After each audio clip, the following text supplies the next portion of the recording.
Fala aí, rapaziada, tudo certinho com vocês? Estou chegando aqui com mais um conteúdo. Vamos falar aí sobre essa Argentina, as possibilidades de Messi levar esse título de Copa América diante da seleção brasileira. Como vocês podem ver aí, já tem dois companheiros na tela. A gente vai trazer um conteúdo especial aí para vocês, né? A gente tem a grande final nesse sábado, dia 10, 9 horas da noite aí no Maracanã. Um duelo de gigantes, né? A gente pode assim dizer, um clássico, né, do futebol sul-americano. Brasil e Argentina, vai colocar frente a frente aí Neymar e Messi. Nós vamos discutir aqui se vai ser um vexame caso o Brasil venha a perder esse título de Copa América, esse bicampeonato, se vai ser uma surpresa aqui para a imprensa brasileira o Brasil perder esse título, o Messi ser campeão. A gente sabe que lá na Argentina seria uma festa enorme, né? A Argentina conquistar esse título aí para a imprensa argentina, para a imprensa mundial também. Como é que isso vai repercutir? A gente vai comentar um pouco sobre isso e outros pontos que a gente trouxe aqui para vocês, beleza? Vamos começar então a apresentar aqui os companheiros presentes. Vitor Níquel, com você aí, se apresenta para a galera, companheiros do universo do jornalismo esportivo aí. Meu nome é Vitor Níquel, sou estudante de jornalismo também, 1 ano de experiência de assessoria de imprensa no Vitória e alguns projetos, claro, um podcast, outros projetos envolvendo o futebol, né? O interesse em entrar em jornalismo foi pelo esporte e, claro, sempre que possível, né, a gente se junta com o pessoal que gosta, como estamos aqui, para bater um papo, né? Eu acho que o assunto agora é um assunto bem recorrente, porque é o favoritismo da seleção brasileira, inegável, né? Como que depois do Tite mudou da água para o vinho. E, claro, a busca da seleção argentina em um título aí que não consegue, tem quase 30 anos, né? O Messi, por exemplo, nessa busca, já são 2 vices de Copa América, 1 vice de Copa do Mundo, inclusive no Maracanã, né? Então, acho que é um assunto aí muito bom da gente debater e depois fazer o paralelo, né? Claro, sempre não tem como não falar de Messi e também pensar no sucesso que Portugal teve com Cristiano Ronaldo depois, né? Que colocou ainda mais fogo nessa rivalidade. Exatamente. E Vitor Hecla aí também. 3 Vitor hoje, galera, nesse conteúdo para vocês. Fala, galera, eu sou o Vitor Hecla, estudante de jornalismo, assim como meus 2 amigos Vitors também. Participo aí do Leitura de Jogo, né, juntamente com o Vitor Gregório e outros projetos pessoais. E hoje, atualmente, faço parte da comunicação do Rio Branco, né, Atlético Clube. E vamos aí, né, para falar um pouquinho sobre esse trio maravilhoso aí, né, um dos 3 melhores do mundo, Messi, Messi pela seleção argentina, Neymar pela seleção brasileira, e é lógico, como o Vitor bem destacou, o Níquel, né, não deixar de falar do Cristiano Ronaldo, né, com sua ascensão com a seleção portuguesa na Euro 2016. Vamos para o que interessa, né, falar aí desse grande clássico Brasil e Argentina. Exatamente, esse lance que eles estão comentando sobre Portugal aí é uma pitadinha final que a gente vai trazer, né, colocando frente a frente essa seleção argentina de 2021, atual, que está disputando a Copa América, e aquela seleção portuguesa que conquistou a Euro de 2016, né? A gente coloca aí elencos parecidos, até porque são elencos frágeis, né? Se a gente colocar frente a frente aí, a gente vai fazer um mano a mano entre esses dois plantéis. Mas vamos começar aqui então comentando sobre as chances, as possibilidades de Messi conquistar esse título de Copa América diante da seleção brasileira. Ao meu ver, seria uma surpresa, né? Porque a gente coloca o Brasil amplamente favorito, né? Ao meu ver, assim, e acredito que da maioria das pessoas, o Brasil amplamente favorito, a perceber inicialmente pelo plantel da seleção de Tite aí, né? Se colocar 1-1, colocar um confronto também mano a mano entre essas duas seleções, o Brasil ganha com o pé nas costas, né? Claro, um embate entre Neymar e Messi geraria maior repercussão. O argentino tem muita história no Barcelona, já na seleção é diferente, né? Ele que sonha com uma conquista aí pela seleção argentina. E comentando em off, inclusive, com o Vitor Hecla, a gente estava discutindo sobre a questão do Messi, até comentando com os companheiros aqui. 34 anos, a idade vai chegando, a gente sabe que os jogadores não ficam tantos anos assim atuando pela seleção, e nessa Copa América a gente já vê uma disposição maior do Messi, né? Aquela fome que ele está realmente, vem tendo atuações brilhantes aí pela seleção da Argentina, então a gente consegue perceber toda essa gana que ele tem, ele juntamente com seus companheiros, de conquistar essa Copa América, aliás. Então, o que vocês pensam a respeito disso, dessa possibilidade do Messi levar essa Copa América? Talvez seja a última oportunidade do Messi conquistar algo com a camisa da seleção alviceleste, lembrando que potencialmente a Argentina tem um time, em tese, vamos botar assim, que briga pela Copa do Mundo de 2022, mas isso vamos colocar 4, 5 seleções que aí estão à frente da seleção argentina. E depois de tanto tempo, né, uma equipe tão fraca como a seleção argentina, né, que sempre com elencos, convocações frágeis para que Messi realmente disputasse uma competição, acredito que essa seja uma das principais representações, né, do Messi com a camisa da seleção, porque acho que até mesmo em 2014 a seleção não era tão boa assim, apesar de ter chegado na final da Copa do Mundo, mas a gente não viu o tamanho do brilho do Messi como está sendo nessa Copa América 2021. Já são 4 gols, além de 5 assistências, ele é o artilheiro da competição, então realmente são atuações de um craque que a gente esperava isso desde quando ele foi 2 vezes vice-campeão da Copa América, como o Níquel destacou, e vice-campeão da Copa do Mundo. Além dele ter conquistado a Olimpíada, né, em 2008, acredito que essa seja realmente a última oportunidade. Acredito que tem seleções mais fortes, né, que vão brigar aí pela Copa do Mundo 2022, então tem tudo para ele conquistar. Apesar de que vai enfrentar uma seleção muito bem organizada taticamente, apesar de não convencer, que a seleção brasileira não convence, mas ela está aqui em um ritmo acelerado, se preparando muito bem para a Copa de 2022, que é o principal objetivo da seleção brasileira. Não, o meu pensamento também vai nessa linha aí, né?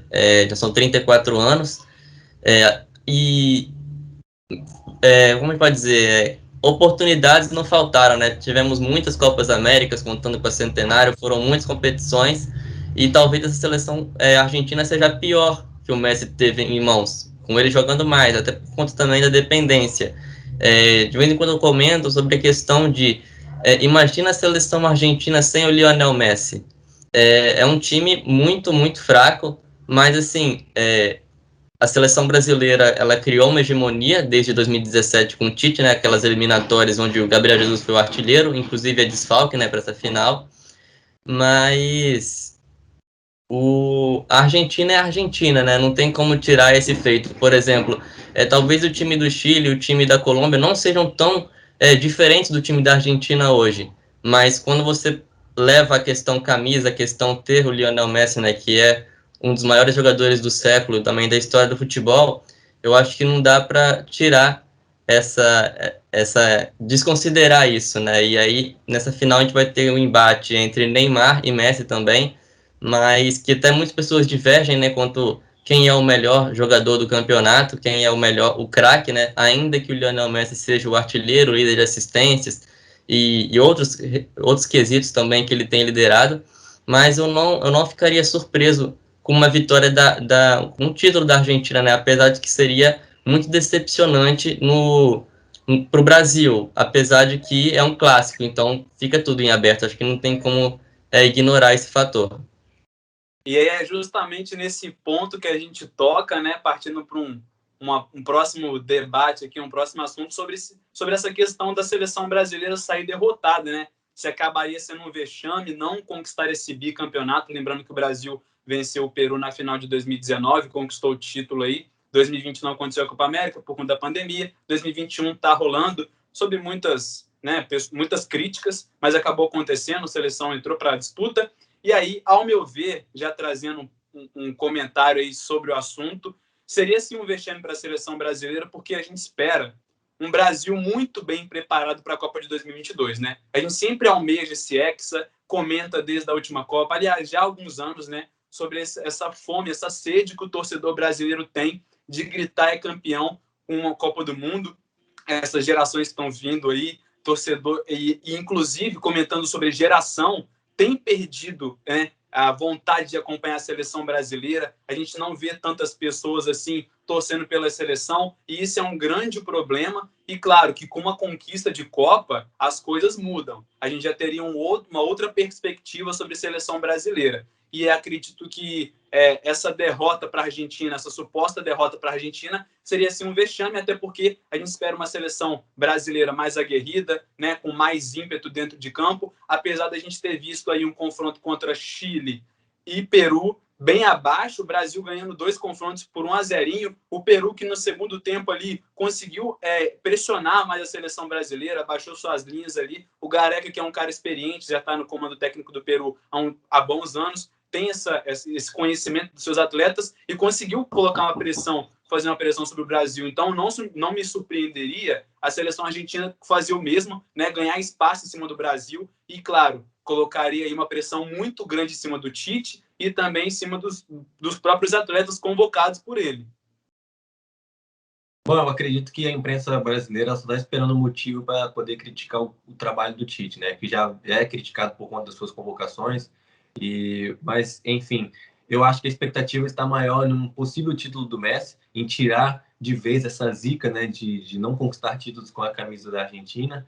E, como a gente bem destacou aqui, não vejo uma surpresa se a Argentina for campeão. Mas também, de um lado, assim, vexatório por conta da seleção brasileira, por conta do nível muito fraco que essa Copa América obteve nesse ano, né? Então, com campos muito ruins, principalmente criticados, né, por todos as seleções voltando para seus países para poder treinar, porque não tinha realmente condições. Então, um nível muito abaixo. Se a gente vê um paralelo junto à Eurocopa, que está no mesmo período, né, a gente vê o nível que destoa aí, né, uma da outra.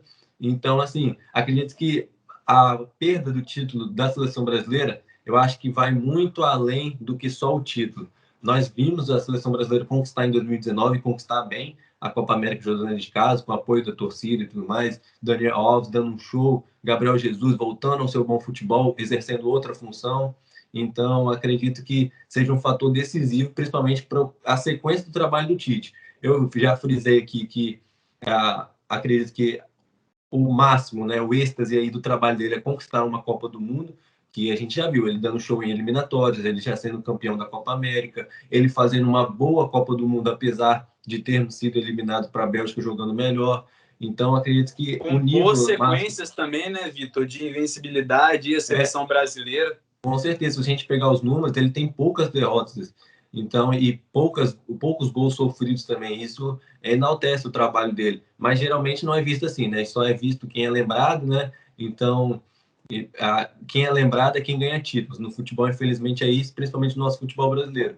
Então, eu particularmente não veria problema se a seleção brasileira perdesse o título da Copa América. Mas, em contrapartida, também é um nível muito abaixo para que a seleção perca essa final. Pode comprometer o trabalho e a sequência já visando a Copa do Mundo. Apesar de que nessa Copa América a gente viu aí nomes, né, que inicialmente foram muito criticados, né, como o Paquetá, talvez até a mudança no goleiro, né, que as pessoas não esperavam fazer o rodízio no gol, também os laterais da Juventus. Então eu acho que da mesma forma que a Argentina vem com uma renovação, né, com o Lo Celso e Lautaro Martinez, o Brasil também, apesar de ser uma renovação menos imediata, o Brasil já planeja sim uma sequência. Eu acho que assim, o título para o Brasil sai como natural. É o natural o Brasil ser campeão, e se perder, eu não sei o quanto que isso poderia afetar para 2022, porque na minha visão não há necessidade de mudança de técnico como a gente vem andando. Mas, por exemplo, um título para a Argentina, como o Hecla disse, né, que está atrás de muitas seleções, está atrás agora da Itália, da Bélgica, do Brasil, da França, da Espanha. Então, um título pode mudar muito os ânimos para 2022, porque a Copa América ela está acontecendo um ano antes da Copa do Mundo, então não tem como você dissociar as duas coisas, né? Querendo ou não, a gente pode usar ela como um torneio de preparação para uma Copa do Mundo, né? Acho que vai dizer muito. E eu acho que é muito disso que o pessoal tem visto, né, Vitor? Eu acho que o pessoal tem ficado bem atento por conta disso, por isso essa relação imediata com a Copa. Sim, e aí a gente até vê aí na seleção brasileira a questão do Paquetá, né? Eu acho que ele larga muito na frente aí para uma convocação para a Copa do Mundo, né? Entrou muito bem, correspondeu. Só que falando da seleção brasileira, eu achei que, pelo menos, eu nunca tinha visto, assim, óbvio que o Neymar é um jogador muito importante, eu não acho que o Brasil necessite do Neymar tanto quanto a Argentina precisa do Messi, por exemplo, mas para essa Copa América a dependência do Neymar foi algo que para mim foi muito surpreendente. Eu esperava assim, A convocação eu entendi, porque com questão de pandemia, a gente não teve muitos jogos da seleção. Então, beleza o Tite manter Firmino, manter Gabriel Jesus e manter outros jogadores que não estavam bem, até o próprio Alisson, apesar de agora estar no banco de reserva. Mas era o grupo dele, é o grupo que conquistou muitas coisas. Então, não tem por que você mudar agora de início. Mas a quantidade de importância do Neymar, o Neymar participando em todas as jogadas de perigo, isso assusta um pouco, porque dependendo de uma seleção que você pega, né, se você olhar aí as últimas Copas do Mundo, todas as vezes que o Brasil enfrentou uma seleção europeia forte, o Brasil perdeu no mata-mata.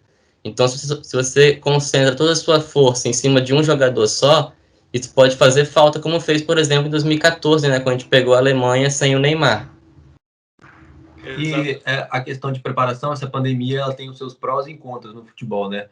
Essa questão da Copa América ter sido mudada para o ano 2021 já engata uma série de preparação, porque a gente tem o final da Copa América, tem a continuidade das eliminatórias e, quem sabe, aí a Copa das Confederações acontecendo no final do ano. Então, é uma oportunidade das equipes sul-americanas, né?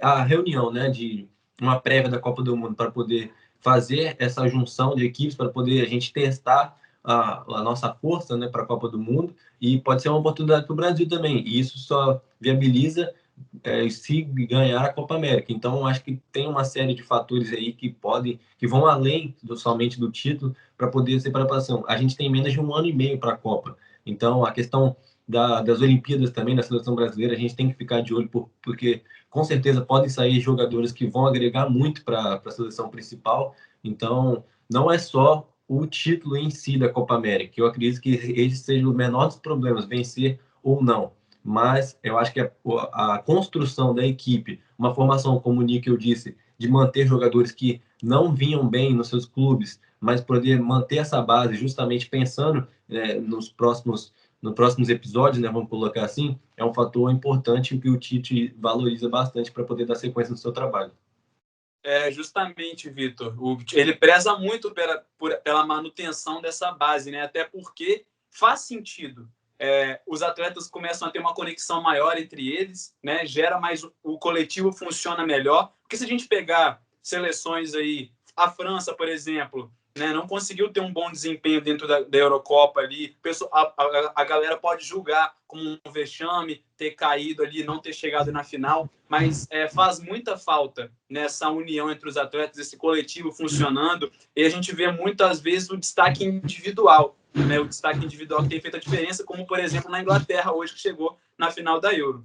O individual ali do Sterling fez muita diferença, ele que é o principal destaque aí dessa Inglaterra. A gente não viu o coletivo da Inglaterra funcionando, uma troca de passes ali para poder chegar e concluir a gol. O Brasil já consegue ver isso melhor. O Neymar trazendo ali, buscando, voltando, trazendo o jogo. Essa sintonia dele com o Paquetá, que inclusive foi bem rápida, né? Muitas pessoas criticaram o Paquetá aí na seleção, mas ele fez jus ao que ele apresentou na Ligue 1, né, no Campeonato Francês, então não tem porquê. Claro, as pessoas que não acompanharam julgaram bastante isso, mas essa conexão aí foi muito interessante, além dos outros atletas que estão na seleção brasileira há muito tempo, né? A linha de defesa ali, fora os outros jogadores, então isso é fundamental e eu acho muito bacana o Tite prezar por isso, claro, que ele vai continuar sempre sendo massacrado por essas convocações, o pessoal não entendendo nada da convocação de Fred, né, de Everton Ribeiro, mas está aí, está surtindo efeito. Fred, inclusive, um dos grandes destaques também, né, roubador de bola com muita excelência nessa Copa América, e por aí vai. Se a gente estender aqui, a gente vai falar até amanhã. Mas agora a gente vai pulando aqui para a próxima etapa e final, então, né, que eles comentaram, os Vitor aí comentaram sobre essa relação da Argentina com Portugal. A gente vai fazer um mano a mano então, né? Porque se a gente for olhar elenco a elenco, fica bem parelho, só que nivelado lá embaixo, né? Portugal campeão da Euro de 2016 e a Argentina que pode conquistar o título de 2021. Então vai ser o seguinte: Vitor Recla dá um voto, Vitor Níquel dá outro voto. Se ficar no empate, eu dou o voto de Minerva ali e a gente vai seguindo em frente. Começando então com os goleiros ali. Emiliano Martins, que inclusive vem tendo boas atuações nessa Copa América, né? Fundamental na classificação para a final aí. E Rui Patrício de Portugal, hein? Quem avança, quem ganha essa posição de goleiro aí? Bom, são dois goleiros que atua, né, na melhor liga do mundo, né? O Emiliano, que era do Arsenal e agora está emprestado ao Aston Villa, e o Rui Patrício quase de saída aí para Roma, né? Um leve mão do José Mourinho, né? Que quer levá-lo para lá. Então, eu não gosto muito do Rui Patrício, eu acho ele fraco, porque já tem 33 anos, apesar de jogar numa grande liga, não tem, ao meu ver, regularidade. Então, acho que não é um goleiro totalmente preparado para servir uma seleção. E o Emiliano Martins é um pouco mais jovem, acho que tem a preparação melhor. Eu vou de Martins. Eu vou pensar, para fazer essa questão aí, eu vou pensar assim, porque o Emiliano Martins, ele fica aí um bom tempo, né, no banco do Arsenal, e agora ele foi pro Aston Villa e foi muito bem, e agora está fazendo uma Copa América muito boa. E a Argentina vem de problemas, né, de goleiro, a gente viu em 2018, a Copa do Mundo deixou isso bem exposto para o mundo inteiro. Mas eu acho que quando a gente pensa no gol, assim, eu também não sou um grande fã do Rui Patrício, não acho ele um grande goleiro, para mim ele é um bom goleiro e só. Mas pensando em 2016, naquele momento, eu acho que assim, o Rui Patrício, em alguns jogos ele era capitão, dividia a braçadeira de capitão do Sporting, então ele já era um cara assim respeitado nacionalmente. E eu não vejo isso no Martínez, entendeu? Eu vejo que a temporada dele é boa, ele vem de um ano bom, assim, muito bom no Aston Villa, mas eu acho que ainda o Rui Patrício me passaria mais segurança, então por isso que eu vou com ele. É isso aí, então a gente tem um empate aí, né? E eu vou desempatar essa situação e eu vou pesar muito por esse lado que o Nico comentou. Eu sou mais, vou ser mais conservador nesse voto, né? Eu vou acabar pendendo aí para o Rui Patrício, até por ele ter colecionar várias convocações aí para a seleção portuguesa, por ele já estar mais ambientado a disputas maiores. Então, vou pender aí para o lado do Rui Patrício. Ele avança, então, nessa disputa com o Emiliano Martins. Destacar, como eu já comentei aqui, né, da boa Copa América do Emiliano, e com certeza o trabalho dele deve fluir aí na Premier League, nas competições que ele for disputar. E acredito que, muito por conta disso, permanecerá tendo essas convocações da seleção argentina aí. Na lateral direita, a gente tem aí Molina contra Cedric Soares. Quem avança nessa disputa? Eu não gosto do Cedric, eu acho que ele teve oportunidade para ser algo maior do que ele já está chegando na casa dos 30 anos. Se você pegar os números aqui do Transfer Market, ele tem 29 anos, 6 gols e 27 assistências. Então, não é um jogador que tem muita regularidade jogando, então acho que se machuca bastante. Eu acho que estava no momento certo, em 2016, uma equipe certa e que acabou não comprometendo. Acho que vejo o Molina com bastante potencial também, apesar de também não ser esse exímio lateral direito, né, com que a gente pode ver chutar aí outros que estejam à sua frente, mas é um lateral jovem, acho que compromete menos do que o Cedric na lateral.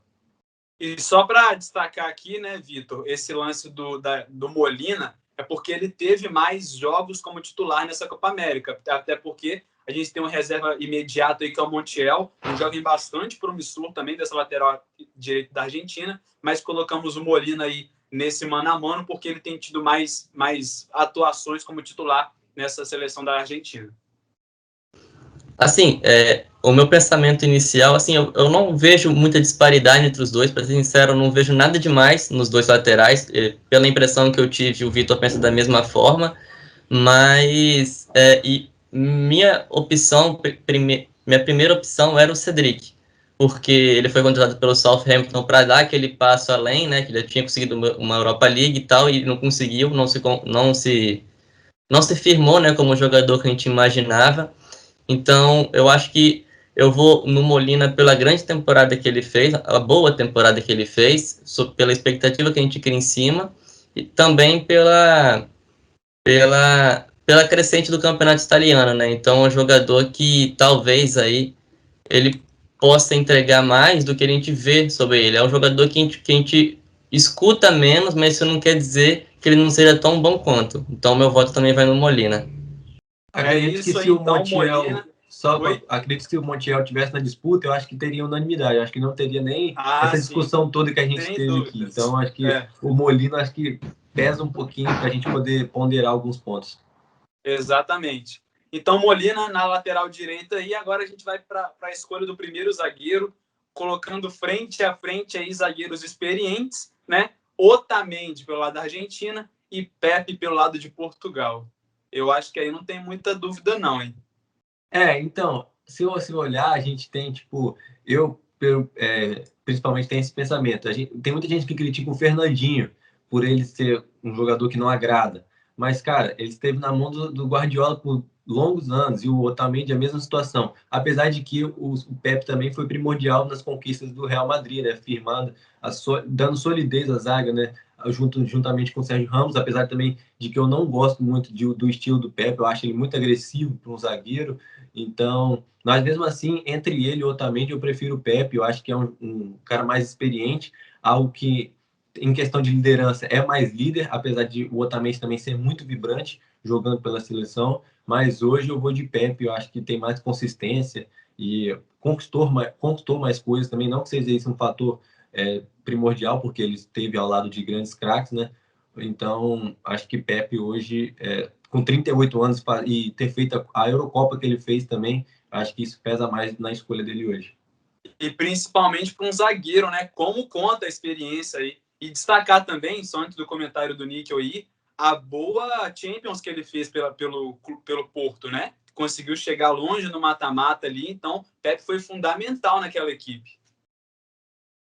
E, assim, quando na Euro de 2016, a gente já imaginava ali um fim de ciclo, né, do Pepe, já não era mais aquele grande zagueiro, mas dentro da seleção de Portugal, que se você pensar em Portugal hoje, cara, assim, tem Bruno Fernandes, tem Diogo Jota, tem Cristiano Ronaldo, já não depende mais tanto do Cristiano Ronaldo.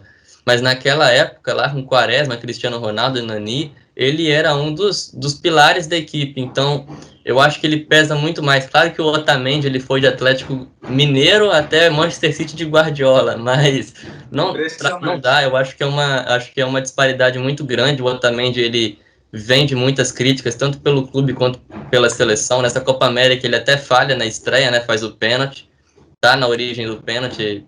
Então é um jogador que pela carreira ele já perde para o Pepe. E pelo momento ele também perde para o Pepe, porque em 2016 o Pepe era campeão da Champions League e tudo mais, titular. Assim, acho que ele estava variando com o Varane um pouco, mas ele era um dos referentes da equipe.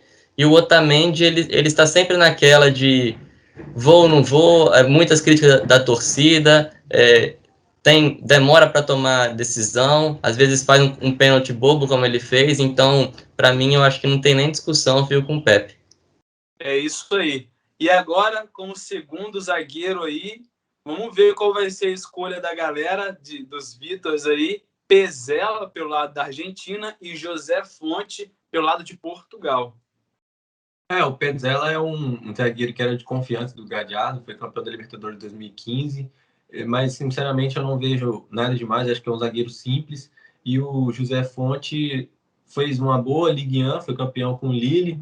Eu acho que pelo momento, apesar de que a gente tem que analisar também a temporada de 2016, em 2016 o José Fonte ele jogava no Southampton e era pouco conhecido, mas eu acho que não sei se ele agregaria tanto assim naquele time, apesar de termos tido o Pepe aí como grande revelação. Eu acho que hoje o Pezzella, para mim, é a escolha. Porque a gente tem que analisar o José Fonte de 2016 e o José Fonte de 2021, né? E isso, em 2021 a gente não pode colocar a prova. Então, 2016, pelo fato dele ser pouco conhecido, eu acho que o Pezzella hoje trouxe um pouco mais de solidez da defesa argentina. A gente não vê aquela defesa escancarada que era o principal problema da seleção argentina. Eu acho que hoje eu vou de Pezzella. Assim, eu acho que o José Fonte, ele não era tão conhecido antes daquela Euro, né? Acho que a Euro marcou aquela geração inteira de Portugal e a grande maioria não se comprovou, né? João Mário, Renato Sanches, mas naquele momento ali muitos conseguiram uma boa barca, foram para times grandes, conseguiram uma boa transferência, né? Botou o nome no mercado, assim, europeu top 5 ligas, mas eu acho que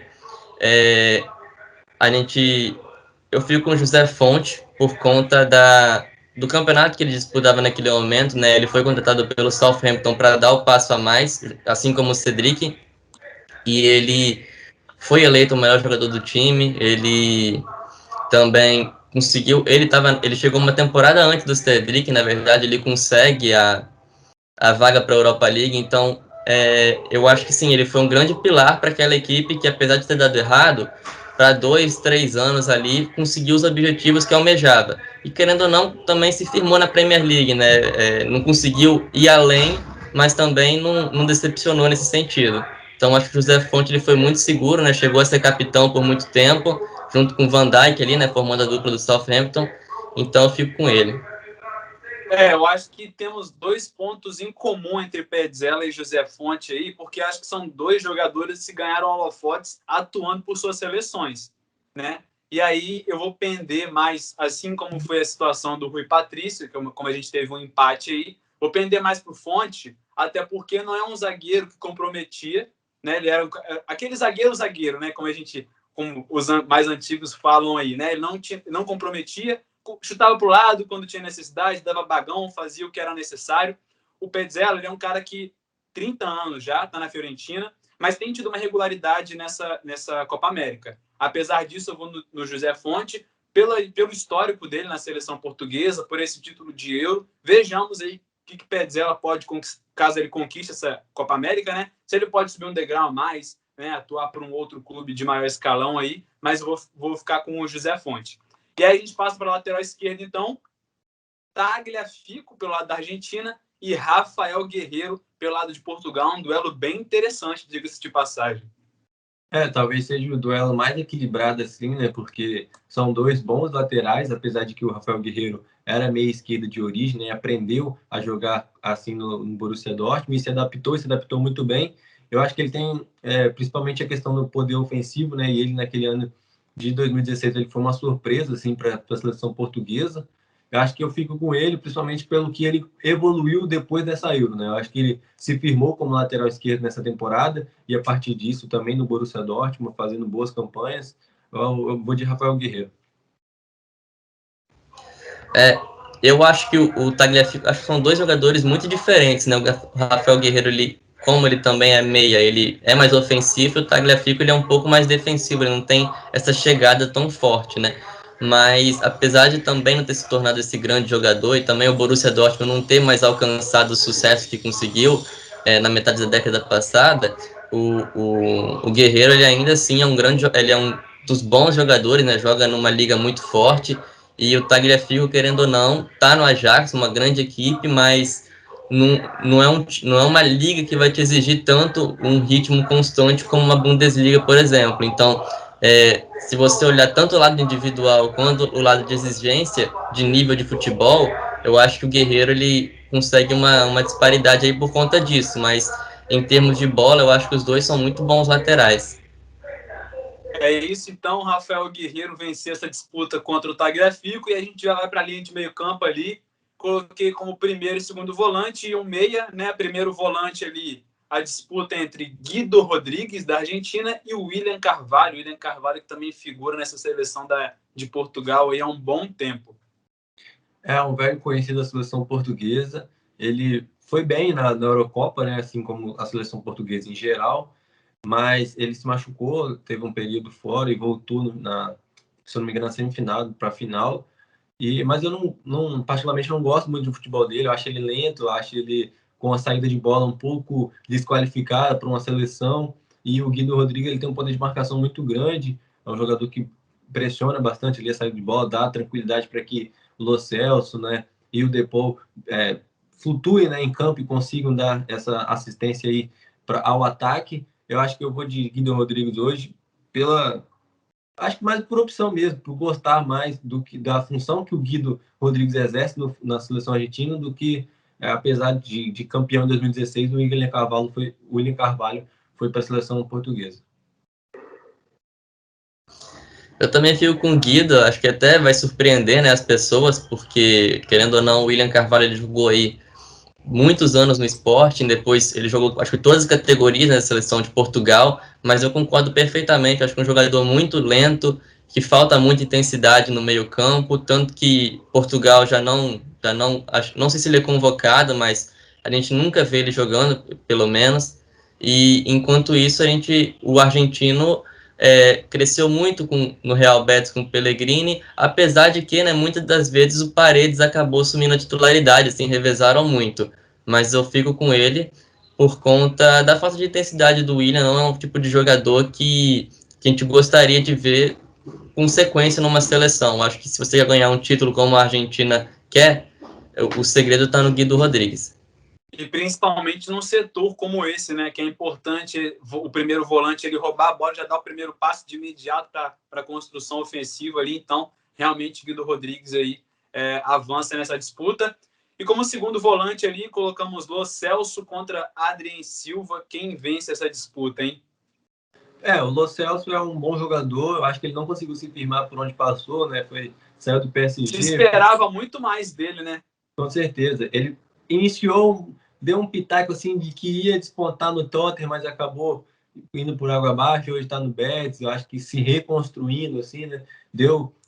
Vamos botar assim, está sendo bom jogador, bem aproveitado na seleção argentina, vamos dizer. E o Adrien Silva foi um achado que Portugal teve em 2016, porque na oportunidade de João Moutinho, se eu não me engano, era o titular, e ele entrou no time e mudou um pouco assim, o jeito de jogar, boa condição de bola e tudo mais.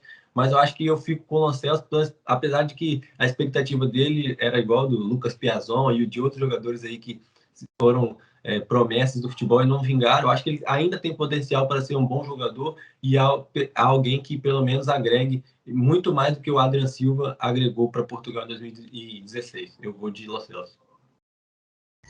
Assim, a Argentina, né, a gente viu Gago, depois Banega e agora Lo Celso. Eu acho que a renovação do time da Argentina, quando a gente fala, porque tá vindo de envelhecimento, né, já não tem mais aquele ataque que a gente via, porque a característica da Argentina era o ataque, a defesa nunca foi o grande nome, tanto que durante décadas aí a gente não viu um grande goleiro defender as cores da seleção argentina. Mas o Messi depende muito do Lo Celso, também é uma peça importante para essa renovação, e se não tiver ele, a seleção argentina perde muito.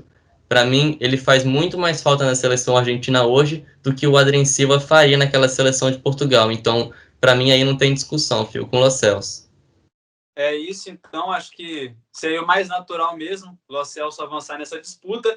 E agora no meio campo, um duelo também bastante interessante, Depou contra Renato Sanches. Renato Sanches, que é um cara que altos e baixos ali, né? Teve um certo destaque nessa Euro que está acontecendo aí. E o Depou, que é um cara que também ganhou uma sobrevida assim, nessa seleção da Argentina, né? E despertou interesse de clubes grandes por aí.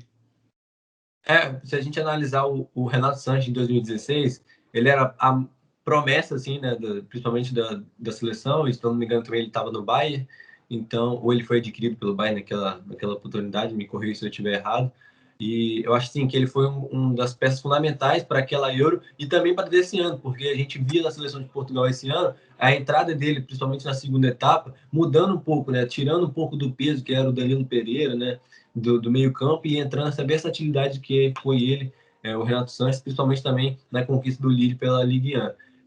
Acredito que ele seja uma boa para o meio campo, mas também a gente vê, por outro lado, alguém como o Depou, né? Eu acho que a cara da Argentina, assim, com raça, determinação, ele é foi muito bom jogador na temporada italiana, né? Acho que teve uma crescente muito grande com a Udinese, despertando aí interesse até do Atlético de Madrid, né? Para ser um jogador colchoneiro.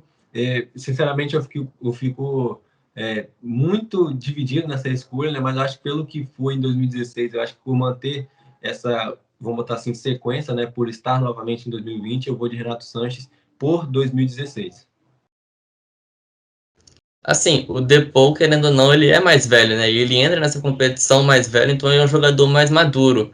Mas o Renato Sanches, ele é polivalente, ele é o cara que a gente sempre vai esperar mais, e até, assim, ele foi uma decepção, porque ele foi contratado pelo Bayern após a Euro, mas ele ainda assim continua sendo um grande jogador, não se tornou aquilo, mas ele vai pegar essa taxa, vai ser taxado como uma eterna promessa, quando na verdade ele se comprometeu a alguma coisa, mas ele não atingiu nesse nível, mas não quer dizer que ele não seja um bom jogador. E depois da conquista da Euro, ainda veio a Nations e ainda veio essa Euro de agora como um dos favoritos, né? Portugal era talvez aí um dos 3 favoritos, top 3 favoritos. Mas apesar do Depou ser um jogador mais formado, eu acredito que o Renato Sanches ainda leva vantagem nessa disputa. E só para a galera ficar esperta aí, que o Renato Sanches tem 23 anos, então ele tem uma carreira longa pela frente ainda, campeão recente aí, né, pelo Lille, na Ligue 1, fez uma boa Euro, e quem sabe, né, ele consiga manter essa regularidade de boas atuações aí, tanto pela sua seleção quanto pelo seu clube. Agora a gente chega lá no ataque, né, vai ter um ataque bem interessante para a gente poder formar aí nessa seleção entre a Argentina e Portugal. Ponta direita, eu acho que não tem dúvidas, né, pessoal? Messi contra João Mário, eu acho que Messi contra João Mário é brincadeira. É até injusto, né? Muito injusto, não tem disputa. A gente tentou colocar um Messi contra Cristiano ali, mas acaba que eles jogam em lados opostos, né? Então não daria esse embate. E lá no ataque, como um 9 ali, podemos assim colocar, Lautaro Martinez contra Nani. E aí, dá jogo? Eu acho que também não são as mesmas posições. Eu acho que o Nani também é um ponto esquerdo. Eu acho que é o mesmo caso de Felipe Coutinho e Neymar, por jogarem em mesmas posições, terem que fazer funções diferentes na seleção. O Nani foi muito bem no Manchester United. Eu acho que ele saiu daquele ano, 2015, né, e acabou sendo negociado. Eu não, sei lá. Eu gosto do Nani. Eu acho que é um jogador rápido. Eu acho que é um jogador de segundo tempo, assim. Mas com o Lautaro Martins, eu acho que o Lautaro... Só para comentar, porque a Argentina hoje ela joga num 4-3-3, né? E o Portugal naquela Euro era um 4-4-2. Então a gente mexeu umas peças ali para poder colocar esse 4-3-3 em tese. Sim, mas eu acho que mesmo se fosse, vamos botar Nani e o Di Maria pela ponta direita, né? Acho que o Di Maria venceria essa disputa. Então acho que o Lautaro Martins vem se comportando, né, como um craque. Ele que surgiu aí naquela Libertadores, né, no grupo do Cruzeiro, do Vasco, né? Foi muito bem jogando pelo Racing. Então, acho que aquilo, a partir dali, despertou os olhos dos europeus, que rapidamente compraram, e ele rapidamente se adaptou ao futebol europeu e hoje desponta aí como um dos grandes craques do nosso futebol. Tem muito ainda potencial, acho que tem alguns pontos que podem ser melhorados nele, né? Mas é um jogador de muito potencial, então não tem dúvida tirá-lo da equipe. Eu vou de Lautaro. Eu também vejo que, assim, o Lautaro Martinez vem de uma temporada que, se a gente fala do Lukaku como um dos candidatos à bola de ouro, não tem como não passar pelo Lautaro Martinez. E, querendo ou não, a Inter de Milão aí desbanca 9 anos de títulos da Juventus, né?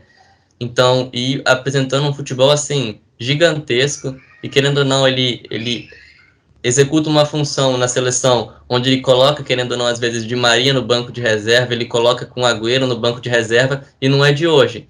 Então é um jogador que desde a Libertadores, desde o Racing, todo mundo fica assim, cara, vai se tornar um grande jogador. E eu acho que nessa temporada agora ele se formou. Não, a gente sempre vai esperar mais, mas ele se concretizou como um dos grandes nomes da Europa que a gente esperava. E para poder se firmar, inclusive, né, nessa seleção argentina. É exatamente o que eu ia falar, principalmente porque a gente esperava muito de Messi e de Bala, né? E infelizmente não deu certo, talvez por conta de comando e tudo mais. Mas quando juntou Messi e Lautaro, foi tipo, deu match, entendeu? Então acho que ele só não pode perder o gol que perdeu sem goleiro ali, né? Contra a Colômbia. Eu acho que são alguns pontos que precisam ser lapidados, né? Como eu disse, mas eu acho que ele é novo ainda, se não me engano, ele tem 22 anos, né? 23 também, então é jovem, então tem muito para evoluir, principalmente jogando ao lado de um craque igual o Lukaku. Eu acho que não tem dúvidas que ele vai se tornar um dos grandes craques do nosso futebol. Exato. E aí a gente chega na ponta esquerda, então, tem um pouco de discussão aqui, a gente pode comentar um pouco sobre o Di Maria, mas eu também acho que não dá, né? Di Maria contra Cristiano Ronaldo. Vale exaltar aqui o que o Di Maria tem feito nessa Copa América, um cara muito importante, tem entrado, feito a diferença. A gente colocou, inclusive, o Di Maria como titular. Quem tem atuado por ali é o Nicolás Gonzalez, né? Mas eu acredito que o Di Maria venha a ganhar essa vaga nessa final aí, porque é um cara que tem feito um trabalho muito bom quando entra nessa seleção da Argentina. Inclusive, mudou a cara do jogo, né? Quando ele entrou ali contra a Colômbia. Acho que não tem o que discutir, mas porque se a gente colocar alguns pontos do Di Maria, vão chamar a gente de louco, né? Porque ele está disputando com o Cristiano Ronaldo. Mas eu acho, sim, que você pontuou muito bem, Greg. É a questão dele dividir esses holofotes, assim, ou principalmente a titularidade com o Nicolas, porque esse altos e baixos aí que não tornaram o Di Maria muito craque. Eu acho que ele é acima da média, mas ele não tem regularidade, ele não tem consistência. Então a gente vê isso muito no PSG. Um jogo ele faz maravilhoso e outro jogo, tipo, lá embaixo. Então eu acho que esse é o problema do Di Maria. E ele iluminado é brincadeira o que ele faz em campo, cara. Pois é, exatamente. Ele pela ponta direita, jogando, flutuando ali. Eu acho que ele agrega muito a seleção argentina. Mas claro que entre ele e o Cristiano Ronaldo não tem como comparar, né? Mas acho que a gente pode abordar esses pontos, né? O porquê que o Di Maria não é nota 10 sempre, ou pelo menos regular, vamos botar nota 7, nota 8 com frequência. Talvez é um dos pontos aí que podem ser discutidos numa futura discussão. Cara, assim como outros jogadores passaram pelo Real Madrid, né, James Rodrigues, Ozil, depois que saiu o Manchester United de PSG, o Di Maria não mostrou mais aquele jogador que ele se mostrava antes, né, e quando a gente fala de Cristiano Ronaldo, a gente falou lá no início, né, de Cristiano Ronaldo, Messi e Neymar, a briga dele é outra, entendeu? Quando a gente fala, acho que a briga do Cristiano Ronaldo a gente fala de Cristiano Ronaldo, a gente fala sobre se ele é ou não o maior jogador de seleções de todos os tempos. Porque a gente está falando aqui de Argentina e Portugal, a gente falou do Brasil antes, a gente tem que pensar, o Neymar ele é o cara dos títulos, o Messi ele é o cara de fazer o jogo acontecer, porque a Argentina passa muito por ele, e querendo ou não, até agora que a gente viu a seleção de Portugal na Euro, a liderança passa pelo Cristiano Ronaldo, e assim, além de toda a bola que ele joga, não tem como você dissociar o Cristiano Ronaldo de líder e de jogador. São duas coisas juntas, você não consegue desconsiderar. Então,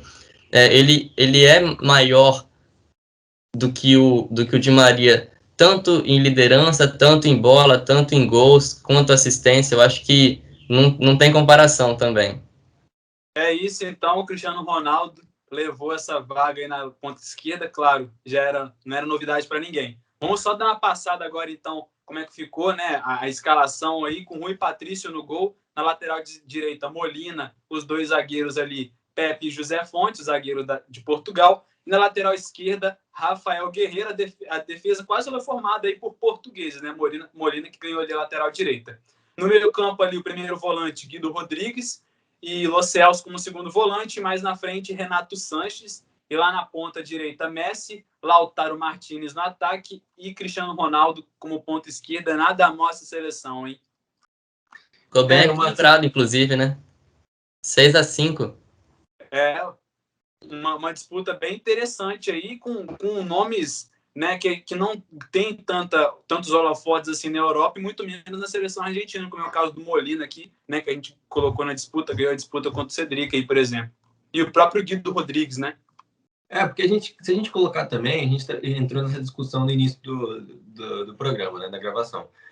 Se a gente colocar a Argentina de outros anos, talvez nem teriam essa disputa, entendeu? Tipo, Portugal, o próprio Portugal. Eu acho que esse ano é um dos times que mais deram condições para o Messi conquistar algo. Apesar dela ter chegado em 2015, 2016, mas nesses 2 anos a gente não viu um Brasil forte, a gente não viu um Uruguai totalmente qualificado para chegar, a gente não tinha essa seleção que é a seleção colombiana, a Venezuela, o próprio Equador, que apesar de não serem grandes seleções, mas que dão trabalho pelo futebol sul-americano. Então, assim, naquela oportunidade, se a Argentina também não chegasse nas finais, então ela também seria vexame. Então, eu acho assim, que esse ano é a seleção que mais dá condições para o Messi, e assim, eu acho que essa renovação fez muito bem. Espero que continue assim. Eu acho que para dar graça, né, para o futebol sul-americano, porque a gente vê hoje uma hegemonia do Brasil que está anos-luz à frente dessas seleções. Então, talvez só por esse ano de 2021 a Argentina tenha essa disputa. A gente entrou nesse debate. Fora isso, não tem discussão. A Argentina não é... Isso, apesar de ter conquistado 2 Copas e tudo mais, hoje a Argentina não bate de frente com 5 ou 6 seleções aí do futebol em geral. Não, inclusive o Greg tá até a camisa do PSG, né? Que o Munier, que jogava no PSG, até comentou recentemente, não sei se vocês viram, que a Eurocopa tava tão forte como a Copa do Mundo, que faltava só o Brasil. E, cara, quando a gente fala, a gente não fala só da Argentina. A gente viu a Colômbia crescendo aí, o Chile também cresceu, né? Ficou de fora da Copa do Mundo, mas o Uruguai, por exemplo, ele não chega a uma semifinal de Copa América desde 2011. Então, assim, as principais seleções da América estão muito mais fracas do que a gente imagina. Acho que até o México também perdeu um pouco da força, né? Se a gente pensar que o Tite está envelhecendo, o Ochoa está envelhecendo. Então, acho que é uma situação mais geral, e o Brasil está se sobressaindo e sabendo aproveitar disso. Não por detrimento da fraqueza dos rivais, mas sim por méritos também do trabalho do Tite, né? Porque de 2017 para cá, como a gente falou, mudou muito o panorama. E se a gente pegar, a gente vê outras seleções, principalmente em outros continentes. Se você pegar, sei lá, a seleção japonesa, eu acho que é mais disciplinada taticamente para quem sabe vencer um jogo. Porque a Copa do Mundo, a gente sabe, é um jogo só, né? Contra cada seleção. Então, às vezes, você pega uma seleção japonesa, uma seleção nigeriana, a de Senegal, acho que são seleções que têm bons nomes, que podem agregar no coletivo, que podem fazer a diferença contra as seleções que estão enfraquecidas, né? Vamos dizer, entre aspas.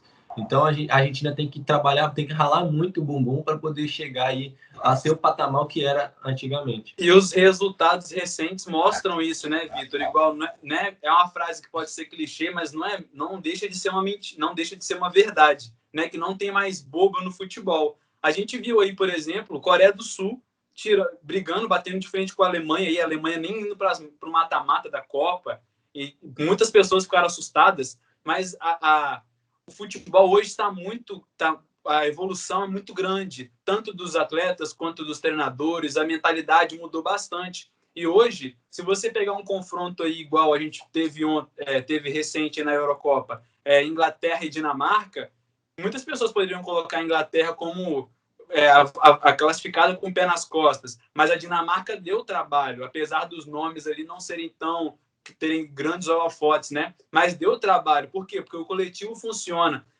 A junção ali, a união, principalmente pelo fato do que aconteceu com o Eriksen, né? Faz toda a diferença também. Mas então, o coletivo, a mentalidade, o tatiquez, né? Tem funcionado muito bem, tanto nas grandes quanto nas pequenas seleções. Então é isso. É isso, galera. Vamos ficando por aqui, né? O vídeo ficou longo, mas o papo bem fluido, bem interessante aí. Espero que vocês gostem e acessem as redes sociais, né, dos Vitors aí, Vitor Níquel, Vitor Hecla. Acompanhe o trabalho deles também, que é tudo muito bacana dentro do universo do jornalismo esportivo aí. Tamo junto demais. Vou deixar o link, vou deixar na bio aqui, né? Deixar na descrição o link deles para vocês acessarem os conteúdos deles também. E é isso, galera. Tamo junto demais. Valeu aí, Vitor Níquel, pela presença. Valeu, Greg. Sempre precisar, a gente pode ir marcando, fazendo sempre esses debates. Eu acho que agrega para todo mundo, né? As pessoas também curtem bastante. A gente vai comentando sobre isso. Acho que ficou muito interessante. Até surpreendente para mim ter falado sobre a questão das seleções. Eu realmente pensei que Portugal teria se sobressaído, mas na verdade não. Então, às vezes, quando a gente expõe assim também, a gente até tem resultados surpreendentes. Realmente. É isso aí. Valeu, Vitor Hecla. Valeu, galera. Foi um prazer, principalmente estar ao lado de dois Vitors. Eu acho que no universo esportivo aí, acho que pode ser inédito, assim, né? 3 Vitors que gostam de futebol, como nós, juntos para poder debater sobre as seleções. Então, é sempre um prazer. Sempre que precisar, estaremos aqui. Acompanhe aí nossos trabalhos e é isso. Vamos para cima que o Brasilzão é campeão. É nóis. É isso, hein? Sabadão, dia 10, 9 horas da noite, final da Copa América, Brasil e Argentina. Lembrar também que no domingo, né, no dia 11, temos outra grande disputa também entre Itália e Inglaterra, às 4 da tarde, o Wembley, final da Euro. É isso, pessoal. Tamo junto e até o próximo vídeo. Valeu!